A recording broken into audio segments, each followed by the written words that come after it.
Where Spider? And this is my book. I'm sitting on table 2 of the lobby, if you've probably seen me here. And as I already pointed out, that it was Kickstarter that helped me get these printed, right? Now, one of the reasons that people have been using Kickstarter, obviously they've been using it to raise money for the production of their project, you know, paying their art teams, because you have so many people involved in making the book. You have the writer, you have all the artists, you have the colorist, you have the letterer. All those people generally need to get paid, which is why a lot of people go to crowdfunding in order to raise some money, in order to pay every single person that's on the team, right? Or, like me, maybe you've already paid out of pocket for all the creators involved, but you feel like you need a little extra for printing.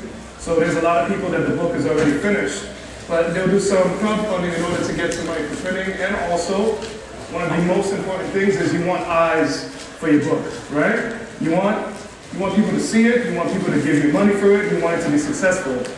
Kickstarter has a huge, huge audience, and they're pretty much there just to give you money, right? They want to be entertained, they want to see stuff that they're not being presented in the mainstream. And that is the reason why it has such a huge, huge audience that they're willing to pretty much sponsor you. Now, I debuted this book back towards the end of 2015. My original goal was to try to make $3,000, right? $3,000 just for printing, because as I said already, I paid out of pocket to pay all my creators, and the book was done. And once I put it in Kickstarter, my final goal was almost $10,000, right? Now, making almost $10,000, I was able to, obviously I got a lot of backers. A lot of people felt like they believed in the work. And so they essentially became like invested in it. They gave me money, and with the extra cash, I decided, let's make this even a bigger book. So I made it a bigger book, and it was able to actually get more eyes into the series, to the point where a lot of people saw it.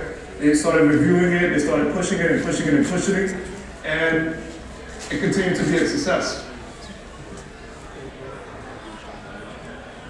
Now, my next book, Volume 2, it's the first issue is currently out, and the whole thing isn't. My goal was to try to get 10,000, because I realized there was a few things, even though I was very successful in the first volume, there was some things I didn't take into account. For example, I messed up on shipping and handling, right? I totally miscalculated how much that would cost, and I miscalculated how much it would cost to send packages overseas. So that took a huge, huge chunk out of my money. And the $10,000 I almost made was not enough to actually cover all that. And there was also particular production costs that I did not take into account either, right? So which is why I tried for $10,000 this time around, much higher, and I was able to raise almost $19,000. Now, how do you make a successful Kickstarter? The first thing is to think about your story. You need a project, right? You need a project, get it out there, and one of the best things to think about is, does my book actually stand tall with the other books that are out there that are successful? Does my book look like my favorite book? Now, I'm not talking about the same exact art style.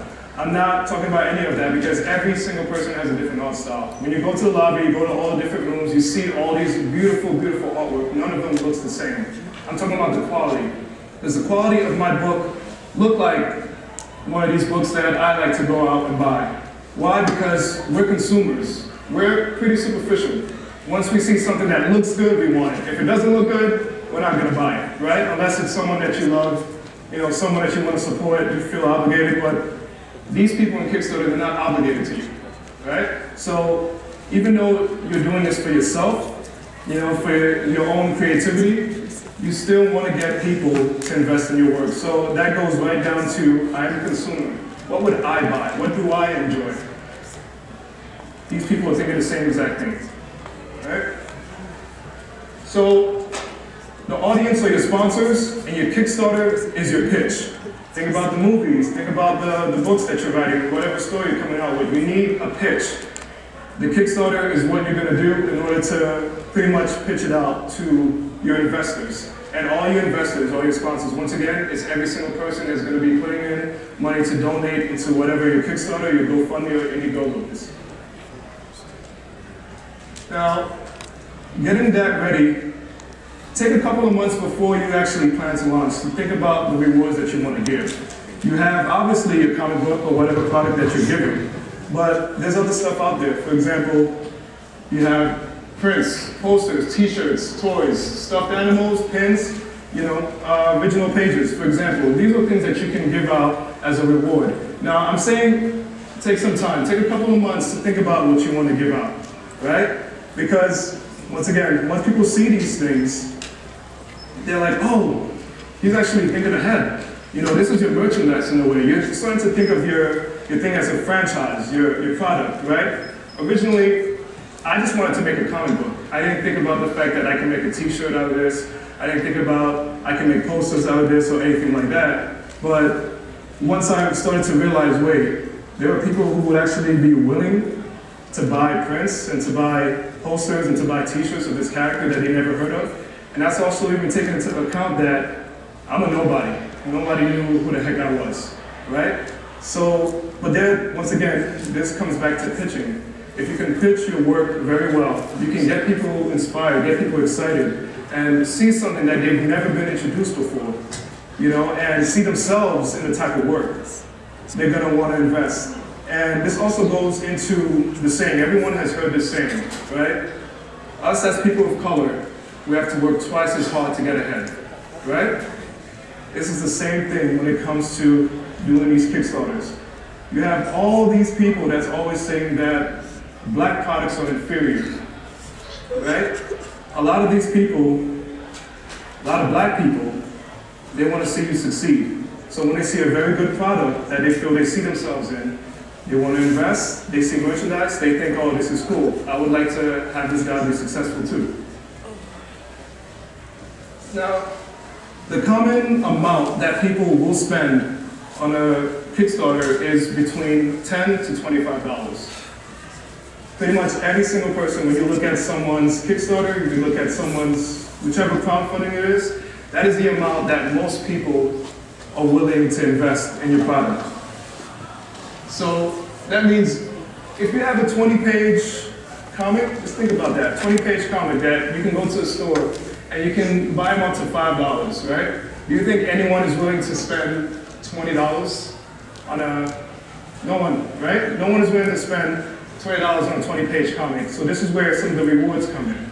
Maybe if you're selling your book for $5, you can give a print, right? Give a print, bring that up to 20, bring it up to 25, This is where you start using all your different merchandises and you start adding it, right? And as I said, you can have 20 pages, maybe 10, but that's probably pushing it. Because even then, there are some people willing to invest $10 in a 20-page comic, but you have a lot of people like, thanks, right?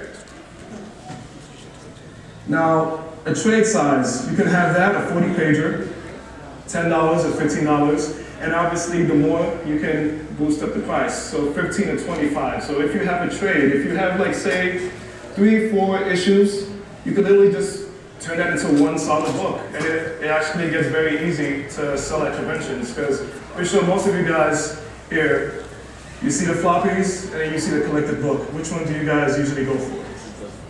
You guys usually go for the book, right? Yep, the trade paperbacks. So think about that. If you are making a book, if you're making a Kickstarter, maybe instead of using it to collect floppies, to single issues, why don't you just wait for the whole book to finish, put them all together, turn it into a trade. It makes it easier to carry too.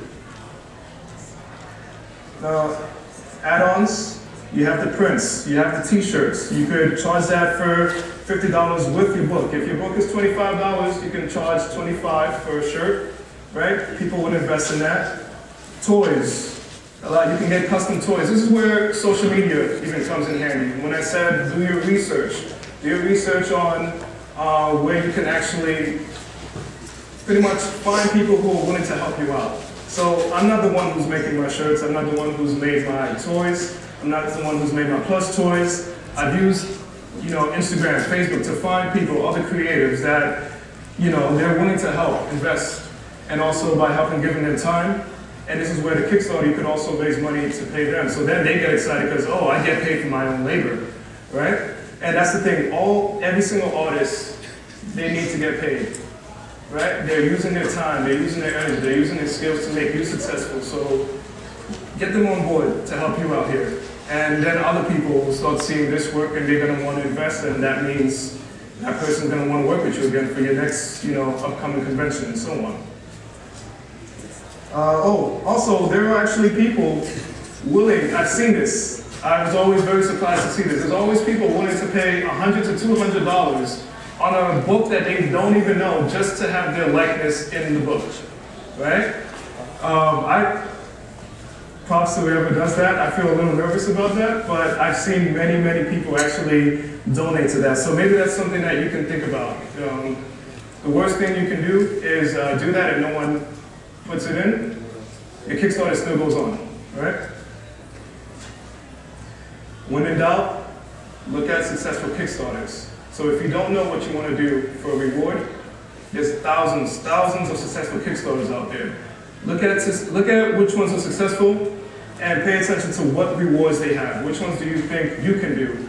Now, even though I'm saying look at all these different rewards that's out there that you can do, this goes back to doing your research. How much money do you think it will take to actually get these done? Because you don't want to promise this and promise that and promise that, and all of a sudden you realize, oh shoot, my Kickstarter was successful, but I have no idea how to pay for it now. Now you're gonna be paying out of pocket. So that's just something important to keep in mind. Calculating your goals. This goes back to when I said I use $3,000 originally for my goal, right? That's what I wanted, because I felt like that was what I needed to print. So that is the bare minimum that I would actually tell you to start. So do some research on your books. If your book is 56 pages, if it's 92 pages, if it's 100 pages, look at different printers out there and see how much it will cost for you to print out all these. How much would it cost to print out one? How much would it cost to print out 50, 100, 200, 500, 1,000? Do all those different calculations. Whichever you feel like you need, say 500 just to start, just to test your waters to see if people will like it. See how much that bare minimum is, and that should be where you start, I would say, for calculating what your goal is going to be. If you're confident, put just a little bit, just apply the cost of how much you think the rewards are going to be. And the reason why I say bare minimum is because, once again, as I said, when I first started, I was a nobody. I didn't know who would actually contribute to my work. And you have a lot of people mistakenly putting high Kickstarters, but no one knows who the heck they are, and therefore they're not going to want to invest in what it is. And then therefore you have a lot of Kickstarters that are failures. And when you think about it, if they went just a little lower, they probably would have gotten it, right? So think about that as you go on. Make sure you include shipping and handling. Seriously, this is a problem I had my first time.